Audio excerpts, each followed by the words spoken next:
Welcome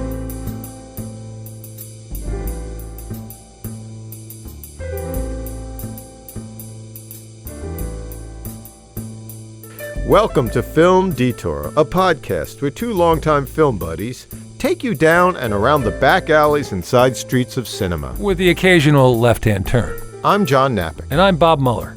So let's go. John, you ready? I'm ready. Let's hit it. So next is The Shooting. Also directed by, as we said, Monte Hellman. And this is part two of a double feature for Monte Hellman, Ride in the Whirlwind and The Shooting. Interestingly enough, they never ran these together. I don't think they were released. That's what I'm saying. They got a good. I think that the idea was to kind of put them together on a bill with a Corman movie or something, right? Like a double feature in that way. They would run beautifully as a double feature. I mean, these films never got released in the U.S. Officially. I think Monte Hellman talks about. I forget which movie was played in Paris for The Shooting. Like the French love Jerry Lewis. They love The Shooting. Well, and I believe it played there for a year, almost like a solid year. The Shooting, directed and edited by Monte Hellman, produced again by Monte Hellman and Jack and Roger Corman, and again cinematography by Gregory Sandor. He also actually shot Two Lane Blacktop. So The Shooting has a different composer for the music, Richard Markowitz, and this screenplay was not written by Jack. It was written by Carol Eastman. Also known for Five Easy Pieces. Five Easy Pieces and The Fortune. But in the credits, her name, for some reason, I don't know the reason, it's Adrienne Joyce. That was just a pen name she used. I don't know why, but... So this film has a different starring actor, Warren Oates. Warren Oates is amazing. Well, Warren Oates, for me, can do no wrong. I mean, you flip a coin. You got Warren Oates or you have Harry Dean Stanton. What a double feature. Yeah. And then Jack in both, right. But Warren Oates. I would sit in a theater for easily that time frame for those, like it'd be 3 hours. Yeah. And I would not feel cheated at all. He plays Will Gashade. Yes. Such a great face. And no matter what Warren Oates is doing, I buy him. Yeah. He can do something like this, a really nice, juicy, dramatic role, or he could do an over-the-top, crazy thing, like he was the Air Force commander in 1941. But everything he does is beautiful to watch. You mentioned Two Lane Blacktop.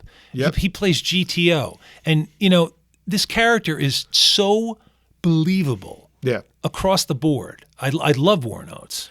So up to this point, again, he's been mainly in TV shows like Rawhide, The Fugitive, Combat. Lost in Space, believe it or not. I swear to God, Judd. But he also was in Major Dundee, which was an early Peckinpah with Charlton Heston. Prior to this. Yeah. But right after this movie, he became a Peckinpah regular. I mean, he's in The Wild Bunch. Yes.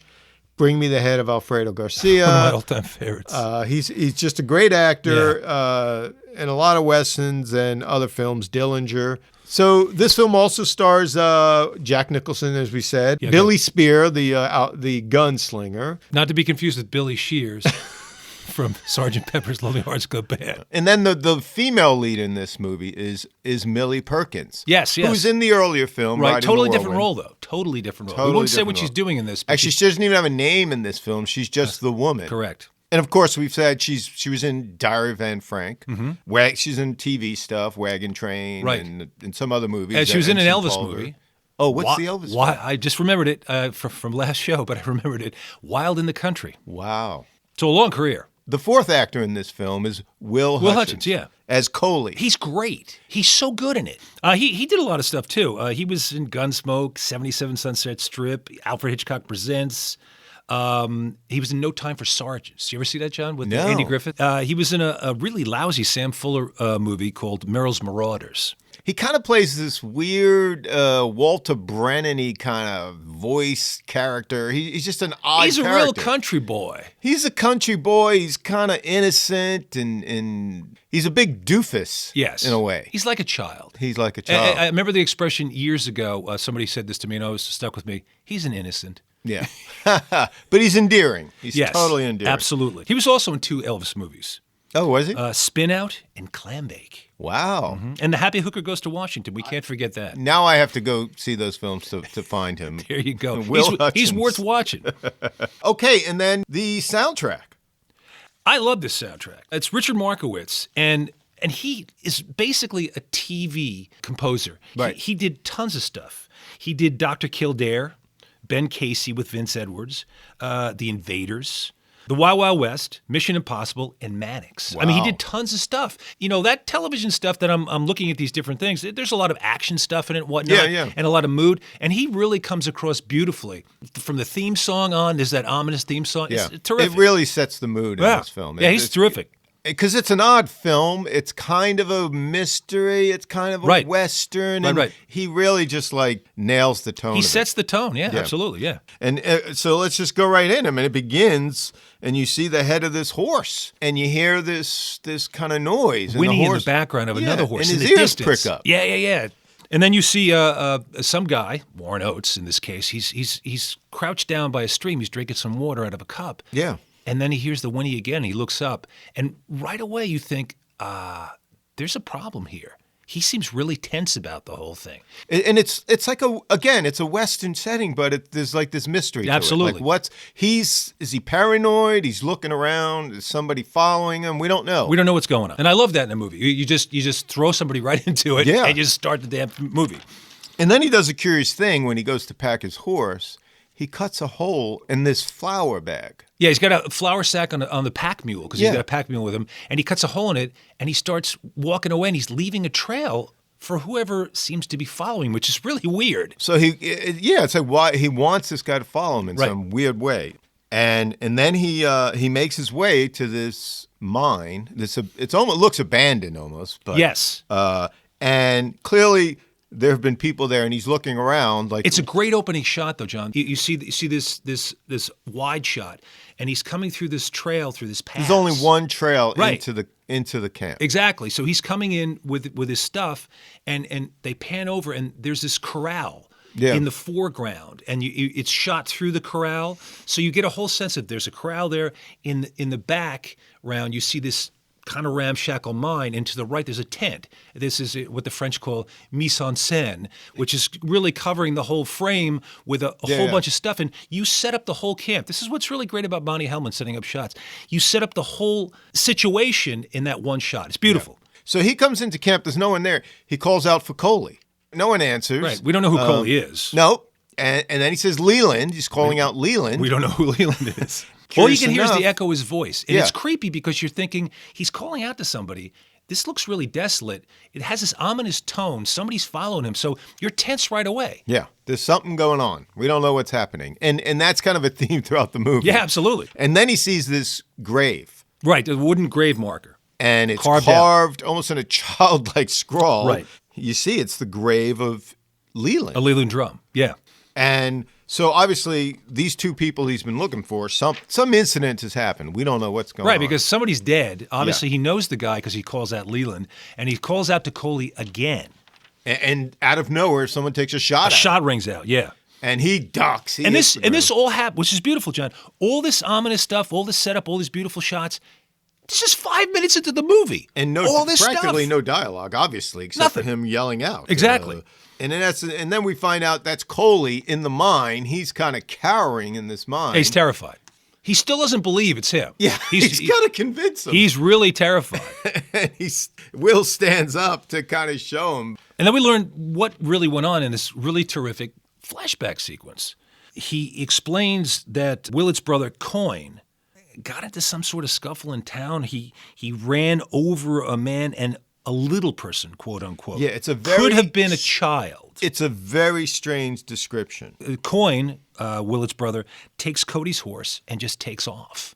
So Coley's explaining all this. Right, it's all in a flashback. And so Coyne just comes back into the camp at night. He's really agitated. He's agitated. Something's happened, and he doesn't really explain a lot. He just says, I'm taking your horse. Taking your horse, and he splits. He's gone. And already the story's kind of set up as nobody's clear of the facts. I think this is kind of throughout the film, like Will, he never really knows what's going on. And then we continue on with the flashback sequence. That very night, he's in his tent, Coley, and he hears something. It sounds like somebody talking or something, and he looks outside, and we see his point of view through the tent flap, and it's Leland, kind of crouched by the fire. I love that shot. It's great. It's almost like a stage where he opens the curtain because it's from inside the tent. That's a good point, and the Jeff. flap opens, and that's how you see it through this flap. Coley's point of view, and he sees his friend Leland there, crouched by the fire, and he's got a cup of coffee, and he's just kind of sipping the coffee. And is he like? That's what I couldn't. Is he talking to himself? I don't know. He's just like. But Coley says he heard voices, so he looks outside and he just sees the guys just crouched there, not talking to anybody, doesn't see anybody around, and all of a sudden this shot rings out. Yeah. You hear the shot, and then you see this guy Leland still crouched, but he's got this wide-eyed shock on his face. He doesn't even know what hit him, literally, Right. And then he falls down dead. Just from his crouch, he just tips over. Just tips over, exactly. And it's such an odd-looking shot. I've never seen anything like it. So Willett is getting this Warren account Oates. from Coley, and he's trying to piece it together, and he's got an interesting line. I got no understanding of it, like, which is perfect. Like, and neither do we. Right. It's hard to understand what the heck's going on. And of course, Coley is this kind of, as we said, childlike man, so he can barely explain it. You know what I mean? It's Absolutely. Like you're getting this account, But he's from also this scared to death. half-wit, You can tell he's practically. scared to death still. Oh, he's at this out of his point in time. mind, yeah. He's really paranoid that somebody's going to come in and try and shoot him. So Warren Oates, Willett, takes Cody's gun. And Cody's not cool about it. He's not happy But- about it. How am I going to protect myself? I'll take care of you. I'll take care of you. Which we find as throughout the film, it's, you know, it's like a father and son or an older Right, brother or something. right. It reminds me of Charlie and Lenny in Mice of Men. There. Yeah. But only Coley's not this big brooding guy who's Right. could hurt somebody really. But it's that dopey guy, and the older guy's got to take care of him. I mean, he tries to speak up for himself, but clearly Willett is in command Yeah. here, and he's gonna give in. Basically, just go to sleep. I'll keep an eye out for you. I think it's funny. The next morning, Willett is out there drinking coffee by the fire. He's looking at the trail. He's waiting for something. But Coley's like, "You're sitting where Leland was sitting. You shouldn't be there." Right. Almost. That's a bad spot to be. And But then Willett is, as you said, he's not even paying attention. He's looking out to At the almost trail. the entrance of this because there's camp. only one way into camp, Right. and he's waiting for something. He's waiting for the guy. Yeah. Who was whoever it was. Right. Following. Because we see at one point a little earlier on that flower trail that he laid out, we see a pair of boots standing there. Well, that's looking an down interesting at it. cut because it goes from Coley. He goes to unpack the horse. Right. And he grabs the flour bag. Right. And then you see it drop to the floor, and then it cuts to the end of the trail. It's a terrific cut. Yeah. Terrific cut. And we, as you said, we see what? We see a pair of boots standing there. Right. And you only see the boots and the trail. That's all you need. You can tell that this person's looking at the flower, looking at the trail, and saying, okay. And then you see this black gloved hand grab onto the horn of the saddle, Right. and then just jump up on the saddle and start moving on. But the rider is really working this horse hard, and it's going over this trail of rocks and whatnot. Yeah, you could. There's a nice shot of the hooves trying to maneuver Can't get a footing. through these rocks. Yeah. So the rider's really moving this thing along. So it cuts back to camp, and there's Willett still looking out at the trail, waiting for something. And we hear this hawk above make this cry. And he looks up at the hawk, and then he looks back, and boom, this figure appears at the top of the hill like a ghost. Yeah. And it turns out to be this woman Right. who comes into camp, Right. following him. Walking.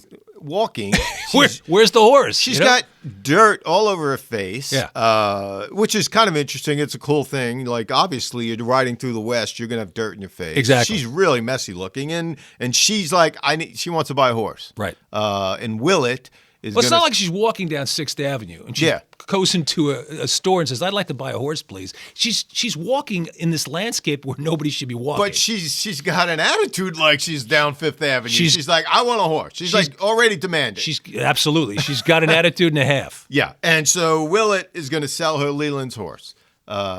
And she offers.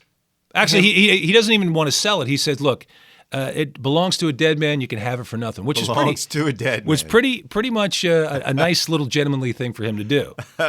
And then she offers him money. She wants. Does he know the way to Kingsley? She's Right. going somewhere. Right. So she's offering him money. She kind of has to convince him. He doesn't want to do it. Yeah. He doesn't like the whole feeling of it. No. To be honest with you, as I'm watching it, I don't like the whole feeling of it. She's up to something. She kind of says to him, I'll pay you $500. Like, what do you make in a month here at this mine? They probably don't make much. Right. She's trying to convince him, and he's Yeah. not buying it, doesn't want to do it. And she kind of goads him into it and saying, what are you making in this mine? What does it take for you to make this much money in this crappy little mine of yours? And like $500 seems like a lot of money back I would then. think so. And she wants to leave now. And you can see it's kind of towards the end of the day. It's in late afternoon. Right. She wants everything now. Yeah. Whatever the time frame is, whatever the situation is, whatever it is, she wants it now. I mean, he says, best time to start a journey is in the morning. Obviously, you got the whole day ahead of you. Right. Like, what are you going to do? Leave and it's suddenly dark? But you have to pitch a camp, et cetera. Right. Yeah. Coley's taken with her right away. Yeah. He's like a puppy dog. She don't want nothing to do with him, but he's like a puppy dog around her. So they head out. Yeah. And they're making their way out of camp, and they're taking a pack mule along with them because they have their victuals and their grub and whatever belongings they need.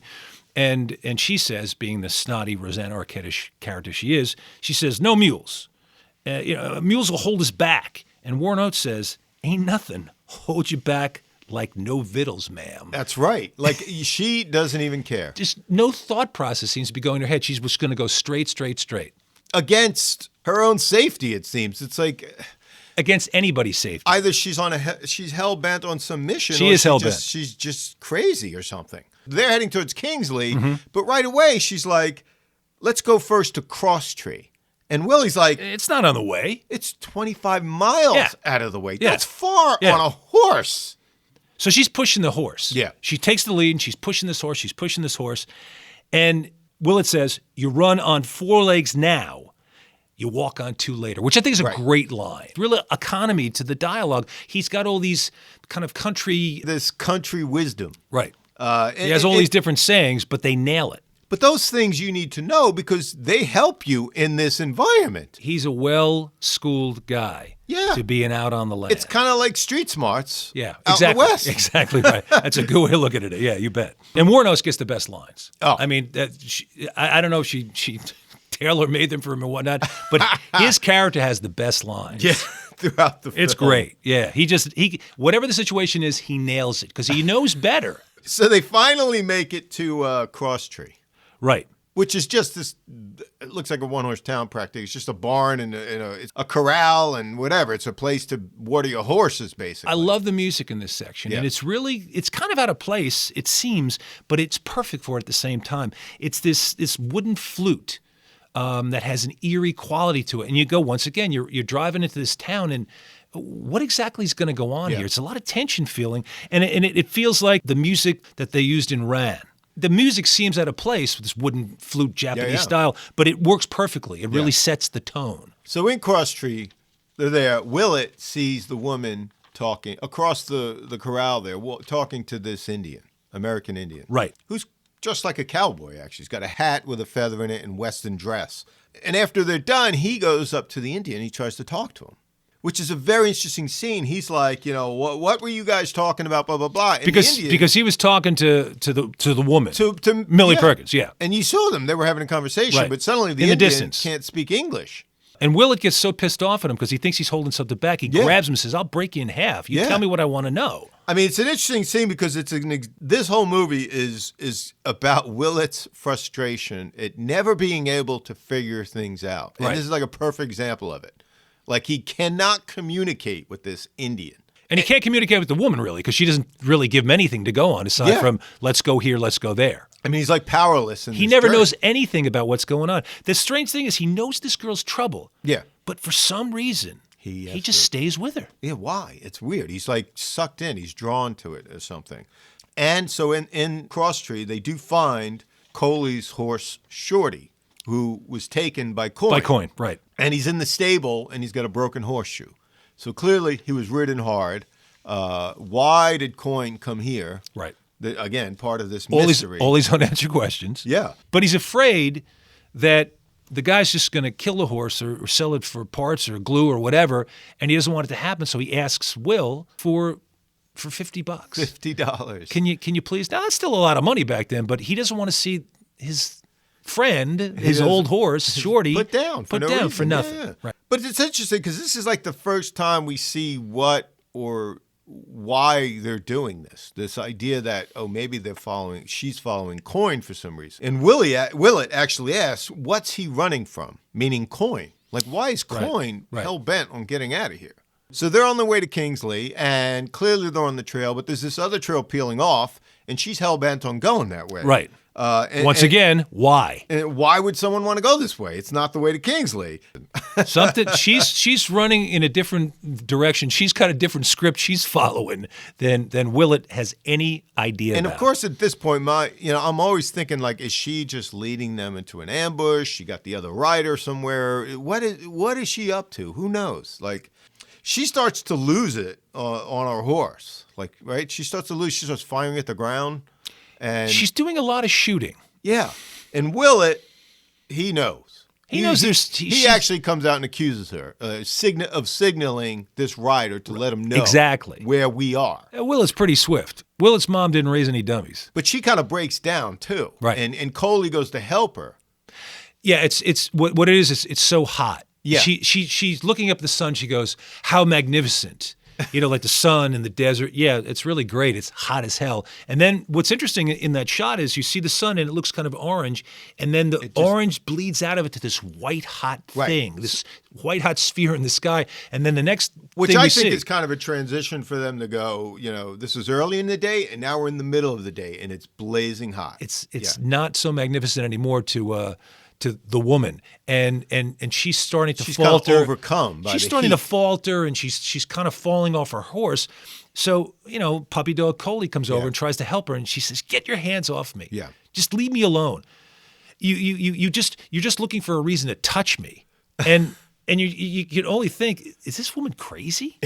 And then Coley's like, you don't like her much, do you, Willett? Yeah, and Willett says, she ain't leaving me much to like. Once again, Warren Oates, a beautiful line. He's got the best lines in the Absolutely. film. Who did he pay off? Yeah. So Willett starts to talk to her and says, what are you working on him for? Yeah.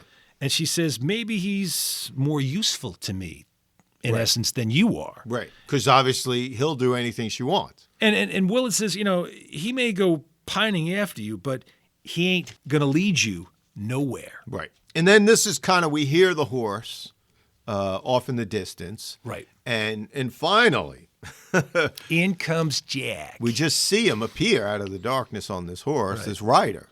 And he certainly has everything under control. He's been watching all of this stuff. And his name is Billy Spear. He's totally dressed as a gunslinger. Right. He's even got the arm bands that wrap around his biceps. Just like Robert Vaughn in The Magnificent Seven. There you go. He comes in and he walks off with the woman, and you can just see them having this conversation off in the distance. And Coley's jealous instantly. And he sees them, but also Willett is looking at them, and it's again this reason for this quest. Whatever's going on, it's being kept away from him. Yeah, Willett's not privy to any of this stuff. He's always looking from afar, like people are talking about, just like the Indian, what's going on. Right. He's not privy to any of this. Right. But Willett does see Billy Spear, and he recognizes this guy is a hired gun. Absolutely. He's trouble. Yeah. And he tells Coley not to get in his way. He warns him. So Coley's not really listening to any of this. He's just all caught up in this jealousy and like a little boy just going, well, why is he talking to that guy over there? And just to occupy his time, he reaches into his pack and he has one of those little games, those little BB games. Little buckshot game. Where you kind of move it around in a design. You got to get them in the little holes and stuff. This one's a face. And he's trying to do it, and he's talking to, because it's interesting because like a little kid, you change gears pretty quick. Yeah. So he changes gears pretty quick, and he's playing this game, and he's talking to Will and goes, this is really hard. I've never been able to do it. And Jack overhears it. Billy Spears just walks over. And just puts out a gloved hand. Just give it to me. Give it up, kid. Give it to me. And within... why would he do that? Because he just wants to prove he's superior. And he just wants to say, you dopey kid, this is how you do it. And he takes it with, sticks out his gloved hand. He takes it, and in no time flat, he gets the whole thing done. And what's interesting for me is this, that he was jealous one minute, meaning Coley, was jealous one minute of this guy, but now he looks to him like an idol. Yeah. Oh my God, you're amazing. You just did that. I couldn't do it. So now they're riding again, and Billy's with them. And this scene here, at the beginning of the scene, they're riding along the trail. It also really explains this woman that Millie Perkins is playing. And they're riding along. We got Warren Oates is leading the pack. We got Coley, the dopey kid. Yeah. We got the woman, and then Jack is, leading up the rear, or bringing up the rear, I should say. And Coley goes, "Hey, miss, look over there. There's one of them pretty little blue jaybirds. It's a sign of good luck." Yeah. And she just draws a bead on it Of and course. shoots it down. Of course, because what else would she do? But it shows who she is right there. But like Willett, looks at her like, he doesn't say it, but you can tell he's like, you just cursed us. Yeah, it's because you believe in these things. You don't want to be challenging fate when you're out in the desert. You know what I mean? So after this happens, there's a shot that we're looking down at the hoofs of Willett's horse is the dead blue jaybird. Yeah. And he looks at it disgusted, and he wants to size up the situation. You guys, you're giving me a hard time. You want to do this, that, and the other thing, but you better be prepared for what's coming up. And he points, he says, "You see those trees over there where that blue jaybird was? That's about the last set of trees you're going to see. Right. So if you got any," and it seems like Willett's giving Jack shit. Yeah. Boom. Billy Spears just quickly draws his gun and points it at Willett. I mean, look at he split. I mean, it's one shot. It's not like a cut. It's one of the best quick draws I've seen in a movie. I mean, it's Jack really did great. fast. Yeah. He must have been practicing. Yeah, I'm telling you. I was like, that's better than Clint Eastwood. Yeah, fantastic. But right away, you can just tell, and Willett understands, this guy is just a killer. And you don't mess with him. Yeah. Just keep and Willett going. knows that, because all along he kind of pushes, but then he holds back, because he knows he can't go too far with this guy. It's a great shot right after this. It's a wide shot, and it shows this winding trail that still has greenery. Yeah. All framing the trail. And then in the distance, there's a mountain, just a big rock, and all this desolate desert. And Monte Hellman knew what he was doing. Total dryness. You're going into it. Reminded me of the Forbidden Zone in Planet of the Apes. It's just desolate, desolate, desolate, and it's a great shot because they're riding through here, and you know that they're going into the fire at this point. It's like the landscape it has a role in this. Clearly, I mean, it's like it becomes some green, part and then of it's the film. dead. So they're riding, and they come upon these tracks, and it's not one horse. Two. It's two horses. And Willett actually gets off, and he finds in one of these tracks a nail from a horseshoe. I thought it was pretty. I've never seen that in a Western. You see the nail. Like, clearly this horse, they're pushing these horses, whatever, but he knows it's two horses. You can see. He actually says. He's got a hell of an eye, that Willett. I don't know if I would see that in the distance. So they push on. Now it's two men they're following. Right. And, of course, Willett's following along. The woman's in front of him. And he's like, hold on there. And he sees her horse is going lame. And you're pushing that animal. And of course, what she does, she turns around, she starts untying this little leather pack. He's like, she's going to throw off this pack of supplies off her horse. Willett's like, that's not going to do anything. The horse is not going to Not for feel the that horse. at all. And it certainly ain't going to do anything for you. It's your grub. The pack is on the ground, and Coley jumps off. Right. And he goes for the pack. And he takes some stuff out of the pack. He's searching through it because he's going to get supplies. And we see him take the box of tea and put it in his shirt. So Coley now finally stands up to Billy. Right. He makes a big deal of putting this box of tea in his shirt. Keep it safe. Yep. It's the tea that she loves.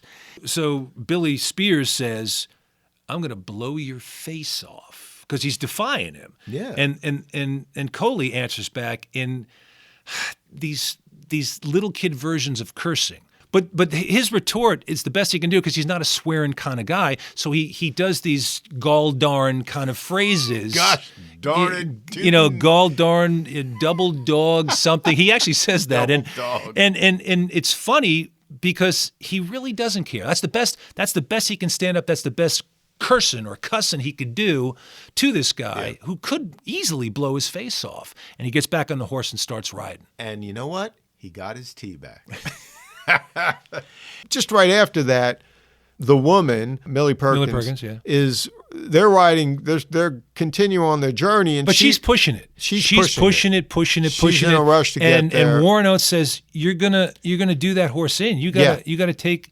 You know, if you don't, you push the four legs, you're going to be on two legs, he says. And she doesn't listen because and suddenly she's a brat. She does. She reminds me kind of a Rosanna Arquette, to be honest with you. In a real Rosanna Arquette kind of role. Right. And of course, she does ride the horse into the ground, and they're down a horse. So somebody's got to give up their horse. Coley is riding on the back of Warren Will, Oates's. on the back of Will's horse. Right. So there's 4 of them with 3 horses. Right. And again, this is all part of this kind of journey, and it seems aimless. Where they're going, we don't know. But they're riding through the desert. And there's no water. No. There's just pushing and pushing and pushing and pushing. And she's pushing the whole crew through this whole thing. And Jack's just doing whatever she says to do. Just, all right, fine, we'll keep riding through this thing. And then finally, they can't go any further with 2 guys on a horse, and they have to leave someone behind. So poor Coley is told he's being left behind. And they make a really good, Monte Hellman makes a really good job of showing you. I mean, you just feel how hot it is out there. Absolutely. And there's not enough water. And obviously, these horses are going down left and right. Right. And they leave Coley out in the desert, and they continue on this ride.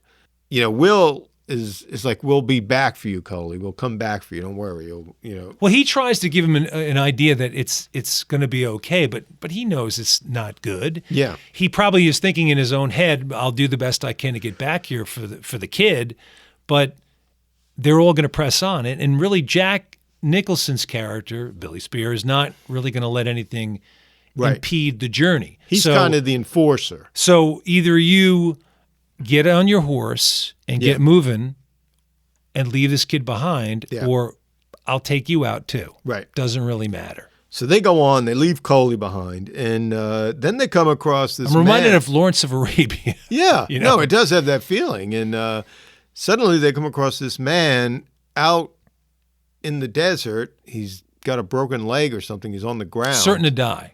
And his horse is gone. The woman, calls him a friend and goes over and talks to him again. Right. Again, one of these scenes where she's talking to this guy. We don't know what the hell is going on. What kind of conversation could you be having here? Who is this guy? And they leave. And then later we see Coley walking through the desert, finds this guy. Right. And then Coley gets the horse. He gets the guy's horse, and he chases down the 3 of them. Not a good idea.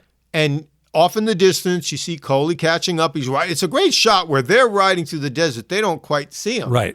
Riding parallel to them, trying to catch them. And then finally... But I'm worried about Coley because I get the feeling this poor dopey kid doesn't have much to go on. Who sees him?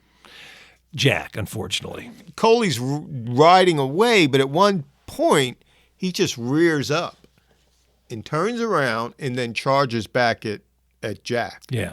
And that's when Will is like, Coley, don't do this. But Coley does the dumbest thing, which is raise his pistol toward Jack. And of course, Jack shoots him. Yeah. In the head, because you see him fall off the horse, and there's this big red hole in the back of his head.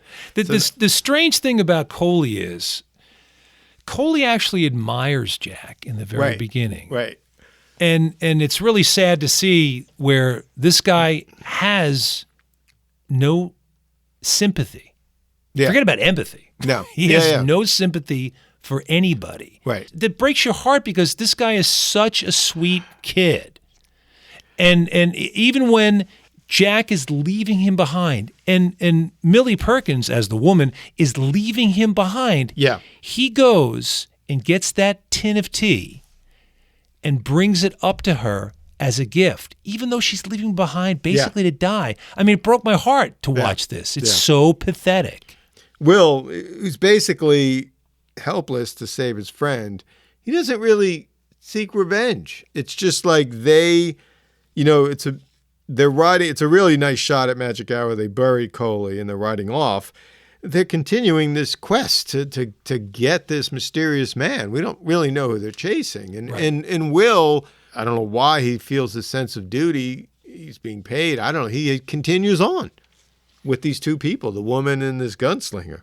At one point, to give a sense, too, of how cold that Jack is, they leave him behind. And Millie says to Jack, Billy, did you ever leave a friend?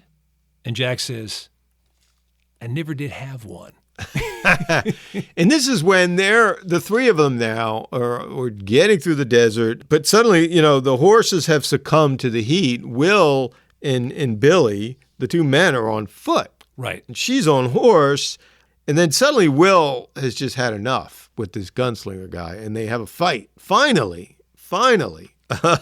He's had enough. Because there's an opportunity at this point. And they fight it out in this great scene in the desert. These two figures just in the landscape, just going at it. It's a really nicely shot scene. They're kind of in a wide shot. Finally, Willie gets the best of them and knocks Jack down and starts smashing his hand. Well, what it looked like originally was, it's really neatly shot. He grabs at him. He's got him knocked down. He grabs a rock. And the way the shot is set up, it looks like he's going to smash his skull in. That's what I thought. Yeah. And I thought, good, do it. And he thinks better of it. Yeah. What's the best way to really revenge himself against this guy? And that's to smash the living shit out of his hand. He smashes his hand to pulp. But again, oddly, he leaves Jack there, and the woman, they see the man they're chasing running up the hillside. Right. And again, why inexplicably does this chase just continues? And so she's running after the guy, Will's running after her, and they chase this guy up the hill. They finally catch up to him. And she draws her gun on him. And we now see him draw his gun on her. And who does he look like? It's a splitting image of Will. Yeah. So it's his doppelganger. Yes. It's his brother. So we see that's who they've been following all this time. So you see, she shoots him, and then the film is this close-up of Coyne's face, and you just see it's Will's brother. It's a really cool shot. Like suddenly it freezes on the brother, it freezes on Will, like slowing down time or something. Yeah. But it's very effective. It pulls you into the moment. I did read... or not, a highfalutin critic. He called it a zapruderized quantum. Oh, sure. I thought the same thing. I guess he was trying to make the point of the way the film slowed down. It reminded him of the Zapruder film of JFK's assassination. But what's a quantum? A zapruderized quantum. I think that's the next Bond. A quantum of Zapruder. A quantum of Zapruder. There you go. Yeah. Wow. Yeah, Daniel Craig will be in that in the next Bond. Zapruder of Quantum. Or Quantum of Zapruder. I thought that was pretty funny. And that's kind of the ending of the film, right? The end of the film is a really neat shot. Oh, you're right. Of Jack as the gunslinger walking through the desert. He finally got up. Aimlessly, and he's holding his hand, cupped in his other hand, this piece of pulp, and he's just wandering aimlessly through the desert. And I love that because that's exactly what this character deserves. Yeah. It just cuts from Coyne to Will's reaction, right. And then it cuts to Jack. But don't you feel that he's picked up on that's who we're chasing, and he comes on to it to just. Do you think it's perchance, or do you think he understands that they're going after his brother, and he wants to prevent it somehow? He said, "I got my reasons." And if it was a good mystery, it would almost be that, like, but you don't know kind of thing. Right. So I feel that Warren Oates knows at a certain point, at least. Yeah, on some level, But it's just an odd thing that he just keeps going. It's almost like he's helpless, Will. Yeah. He just has to keep going on. He's on this train, and he's just got to keep going on. It's just so weird why he doesn't and get off of it.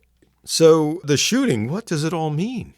It is kind of like an existential Western. Take that out of your mouth. I refuse. I bluntly refuse. And I hate to say it, Bob, that is kind of a Camus thing. Oh, God, no. The stranger, like, it's like you can't help kill this guy. And it's like predestination. You know? Exactly. And you got to say, Monte Hellman did a great job because the feel of the movie, the look of it, it's just fantastic. It's beautiful. And another thing about it being, a really cheapo production by standards is that they only had so many horses. Right. So what they would have to do at times is literally paint or put charcoal on the horses. And the one scene in the town with the Indian guy when Warren Oates is talking to him, if you look closely at the horse, they took like white chalk. No, I'm sorry. The horse is white. They took like a charcoal or something, and they kind of drew in little spots on him to make him look like a different horse. So. It's funny because if I think about it, you could have them all the same color. I wouldn't. Yeah, I wouldn't notice either. But they were just trying to make it as full as possible and not have the same horses. They only could afford so many horses. So I thought it was pretty innovative. If you don't have a painted horse, paint one. Hey, that's a Corman production. Absolutely, great stuff. Well, that's all the time we have this week. We'd like to thank our friend Glenn Ornowitz for his music. And of course, our listeners for tuning in. So join us next week for another episode of Film Detour. If you like our show, please recommend us to your friends. Subscribe to us on iTunes, Stitcher, or Google Play, and leave a review. Go to our website at filmdetour.libsyn.com to leave comments or email us with questions. That's filmdetour.libsyn.com. You can also visit us on Facebook, Twitter, and Instagram. And you can also find us on YouTube.